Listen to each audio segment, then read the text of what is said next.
Hello everyone, কেমন আছো সবাই? আশা করি তোমরা সবাই খুব ভালো আছো। আমিও ভালোই আছি। আমার বাড়িতে যখনই কারোর কেক খেতে ইচ্ছে করে আমি কিন্তু মার্কেট থেকে কিনে আনি না। যে টেস্টের বা যেই ধরনের কেক খেতে ইচ্ছা করছে সেইটা নিজেই বাড়িতে বানিয়ে নিই। আর আমার হাতের কেক খেতে আমার বাড়ির সকলে খুব পছন্দ করে। এই যেমন আজকে বানিয়ে নিয়েছিলাম হানি জাম কেক। খুবই টেস্টি, খুবই সফট জালিদার কেক তৈরি হয়েছিল। দেখো, তোমরা দেখে নিশ্চয়ই বুঝতে পারছো কেকটা কত সুন্দর জালিদার আর সফট হয়েছিল। খেতেও অপূর্ব হয়েছিল।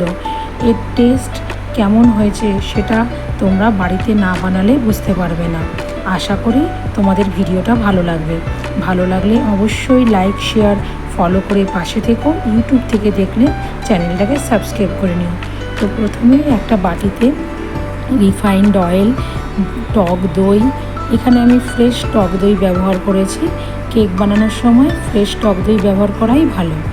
তার সাথে দিয়ে দিলাম পাউডার সুগার। আমি নর্মাল চিনিকে মিক্সিতে গুঁড়ো করে নিয়েছি। এবার সব কিছুকে ভালোভাবে মিশিয়ে একটা পেস্ট তৈরি করে নিলাম, মানে চিনিটা গুলে যাওয়া পর্যন্ত ভালোভাবে মিশিয়ে নিতে হবে। এবার পরিমাণ মতো ময়দা, বেকিং পাউডার, বেকিং সোডা আর নুন ভালো করে ছেঁকে নিয়ে কাট অ্যান্ড ফোল্ড মেথডে মিশিয়ে নিতে হবে। এই স্টেপটা একদমই মিস করবে না। এইভাবে ছেঁকে নিলে কেক খুব সুন্দর ফ্লাফি হয়। এবার এখানে আমি মিশিয়ে দিলাম কিছুটা কোকোনাট পাউডার। এটা মার্কেট থেকে কেনা ডেসিকেটেড কোকোনাট। তো সব কিছু আমি ভালোভাবে মিশিয়ে নিয়েছি। এবার অল্প অল্প করে দুধ দিয়ে ভালো করে কাট অ্যান্ড ফোল্ড মেথডে ভালো করে মিশিয়ে একটা স্মুথ ব্যাটার তৈরি করে নিতে হবে। অবশ্যই মনে রাখতে হবে কেক বানানোর সময় কিন্তু সমস্ত ইনগ্রিডিয়েন্টস রুম টেম্পারেচারে হওয়া চাই। কোনো রকম ঠান্ডা বা গরম হলে হবে না। তো আমার ব্যাটার একদম রেডি। দেখতেই পাচ্ছ ব্যাটারটা কত সুন্দর স্মুথ আর ফ্লোই হয়েছে। এই রকম ফ্লোই ব্যাটারই রেডি করে নিতে হবে। এবার একটা পাত্রে আমি পার্চমেন্ট পেপার লাগিয়ে নিয়েছি আর বাটার দিয়ে গ্রিস করে নিয়েছি। এবার ব্যাটারটা ঢেলে দিলাম আর 160 ডিগ্রি সেন্টিগ্রেডে 35 মিনিটসের জন্যে বেক করে নেব। তো দেখো, আমার কেক বেক করা হয়ে গেছে। কি সুন্দর নরম কেক তৈরি হয়েছে। কেকটা আমি বেক করে ঠান্ডা করতে দিয়ে দিয়েছিলাম। তো ঠান্ডা হয়ে গেছে, আমি পার্চমেন্ট পেপারটা সরিয়ে নিয়েছি।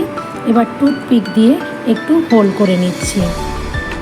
এবার অন্যদিকে একটা কড়াইয়ে হাফ কাপ জল, 2 টেবিল চামচ হানি ভালো করে মিশিয়ে নিয়ে 25 টাকার যে মিক্স ফ্রুট জ্যামটা পাওয়া যায় সেইটা পুরোটা দিয়ে ভালো করে মিশিয়ে নিচ্ছি।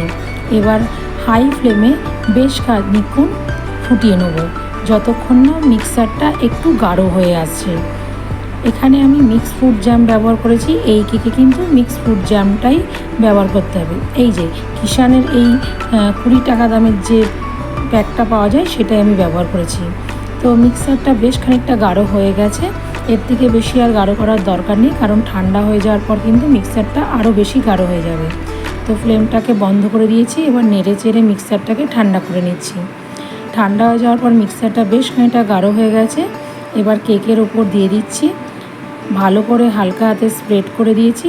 এবার বেশ খানিকটা ডেসিকেটেড কোকোনাট ছাঁকনিতে নিয়ে এইভাবে কেকের উপর স্প্রেড করে দেবো।